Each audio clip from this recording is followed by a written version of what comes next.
Greetings, Morristown East Advanced Choir. Uh, Glad to be with you. I'm Tim Banks from Samford University, retired uh, choral prof there, now freelancing and kind of all around. This is, I think, my fourth opportunity to be a judge for the Tennessee State Choral Festival. And though we're not physically able to be together, here we are with a virtual clinic. And so I first of all want to say I admire what you're doing. I admire your keeping going. Bravo. It's tough, this COVID, pandemic time, but way to go. There's going to be a time in the not too distant future where you won't have to be in masks and you won't have to deal with that wonderful acoustic of being outside. Uh, and you'll be able to sing in person for your friends and your family and all of those who support you and support choral music in your area. So thanks for keeping that going. I like the piece, the interesting piece of music, and I did read the preface material, and it does look like you really have done a great job of representing the text. That's a big deal. And anytime you're doing a dialect other than our own here,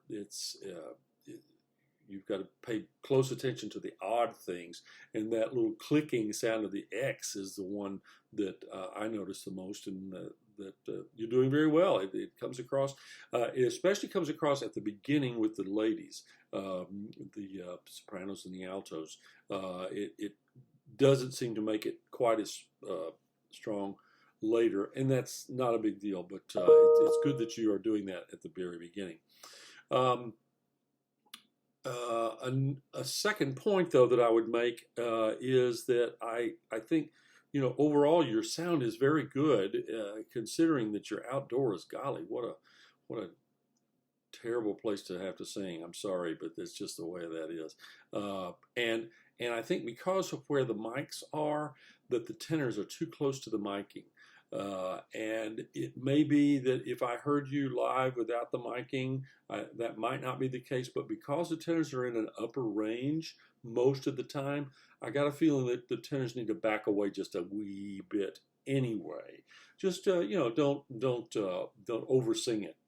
Let the sopranos, especially sopranos and altos, through. The sopranos have the melody, if you can think of it. This is a piece where, African music of this type, it's almost as though you have a harmonic melody going on. All four parts are important melodically, but not one more so than the other. So tenors do back off there just a little bit. Another point that I didn't make in the written comments, but I should have, is at the end of every phrase, you have a long phrase, you have a tendency to shortchange the quarter note. And I'm not even going to try the diction myself, but the last two notes under the first ending sign, for instance, ngwe, ngwe, and you're going ngwe off. You're making it more of an eighth. So give it more time, especially. Let me roll this down a little bit. Yeah, Hosanna Fezulu. That one needs more time. All of them are a little bit on the short side. The last note of the phrase. Give them plenty of due. I wonder if it would have been possible. Well, maybe. I mean, it was good that you made a choice not to do the solos rather than to do solos and the rest of it poorly. But because all of it was good. But now, obviously, maybe you can take that one step forward to make the piece even more interesting. He's got these solos arranged on top of things that it makes it even more colorful. And that's what we want to do in any choral piece, is we want to make it as colorful as it can be, no matter what the tempo or phrasing or style. The idea is a depth of expression and color something that means more, going a little bit further into how shall I say it, the idea of something beyond just the notes, not just singing da da da da da da da. I made mention. Let's see. I've covered that sort of. Yeah, I think part of that has to do with what I said in the notes. Never let a rhythmically repetitive piece like this get humdrum, and that's what it's on the edge of doing by the middle to the latter part of the piece. Somehow you're going to need to come up with a way to change the phraseology of it, especially when you get to that word Hosanna. Oh, he says it's a borrowed word, and it's not really African, but in the religious context, it's praise. It's a praise word.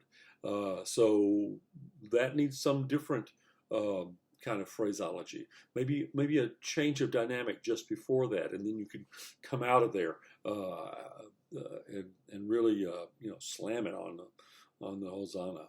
Maybe slam it's not the good word. That's not a good choral word, is it? Sorry about that. I think that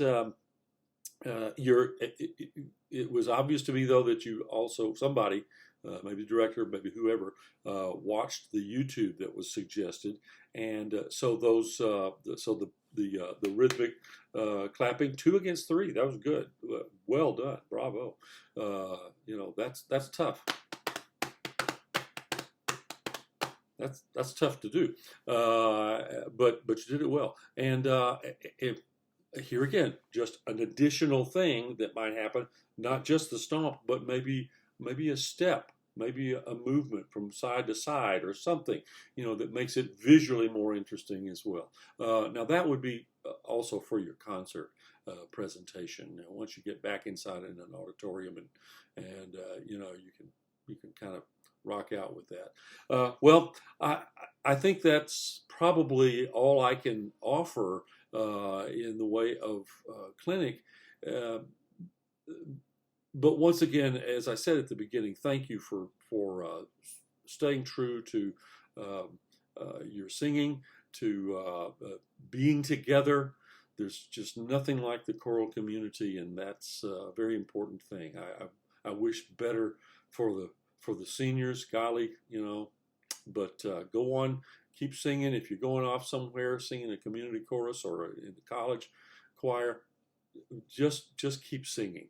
And for those of you who are still at this at the high school next year, it's got to be better, than this masked outdoorsy stuff, But once again, thank you for keeping it going and allowing me to be a part of that. Enjoyed your performance very much. God bless.